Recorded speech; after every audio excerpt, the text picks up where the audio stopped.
Okay, here's problem 11. And 11 is a good problem because it mixes some kinematics with center of mass, and we get to also see velocity center of mass play a role.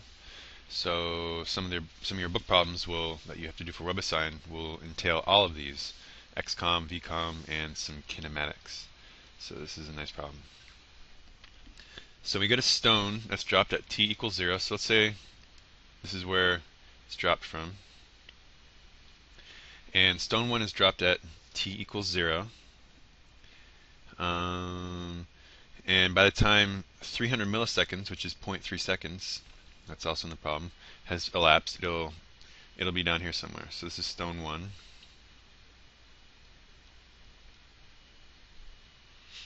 Meanwhile, stone 2 wasn't dropped until zero point 0.1 seconds later. 0.1 seconds later. So it won't have had the opportunity to go as far as stone 1. So stone 2 might be somewhere like here-ish maybe. Just a rough drawing. Yeah, so stone 1's dropped first. 3.3 seconds later it's here-ish.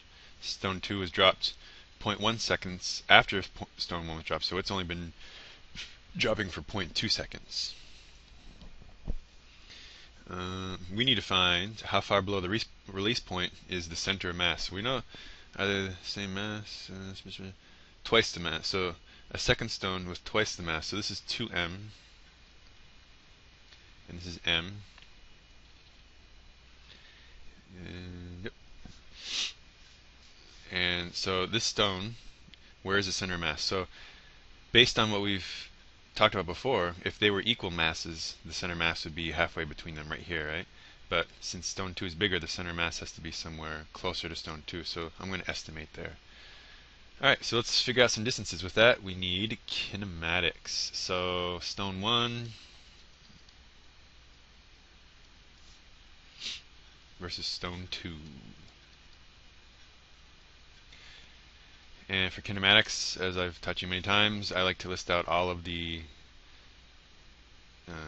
initial one. Oh, I'm just gonna, yeah, let's do this differently. It's the y direction, right? So let's do delta y, and we'll just do v initial. We know it's stone 1 because it's in the stone 1 column. V final, a, and t. So anyway, I like to list out all of the kinematics given so I know which equation to use more easily. And over here we got delta y also, v initial, v final, a, and t. I'm going to call down positive, so acceleration is gravity, 9.8 meters per second squared in both cases.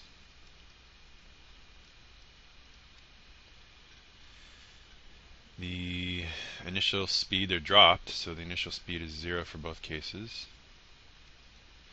The time that stone 1 has fallen for is 0.3 seconds, whereas stone 2, which was dropped 0.1 seconds later, has only been able to fall for 0.2 seconds. So we need to find these delta y's for part A, and then part B, we need to find the v finals to get the velocity center mass.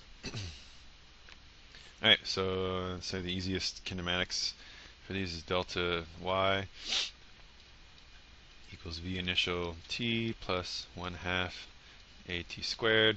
V initial is 0, so delta y, you just plug in your a and t here and you get, I'm not going to do all the crazy math, you get 0.441 meters.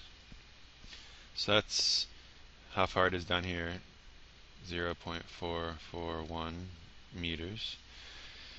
Over here, use the same equation and you get delta y equals, and it's only fallen for this amount of time. Since time is squared, it makes a big difference. It's only 0.196 meters. 0.196 meters. here's the mass, here's the distance fallen column, mass column, stone column. Alright, so where's the center of mass? XCOM equals M1, we'll just call it M. They don't give us the actual mass, times its distance, 0.441, plus the stone 2, which is 2m, times its distance fallen, 0.196. That's over the sum of the masses, 2m plus m. So as you can see, the m's are going to cancel. And so it becomes 0.833 over 3, which equals 0.278 meters. So the center of mass is 0.278 down. And as you can see, that like halfway between here would be more than 0.278, or you can quickly calculate it. So it is closer to stone 2 than it is stone 1. So 0.2, because this is essentially 0.2, right? So 0.2 to 0.44 is about half of that is 0.11 down. So 0.11 is 0.31. So halfway, this is mental math by the way, halfway between stone 1 and 2 is 0.31 meters down, and so this is definitely less than that.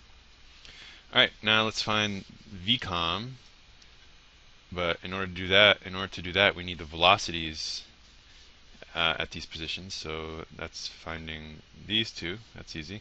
Velocity final is velocity initial plus AT. Initial velocity is 0, so you just plug in 9.8 for A, 0.3 for T, and you get 2.94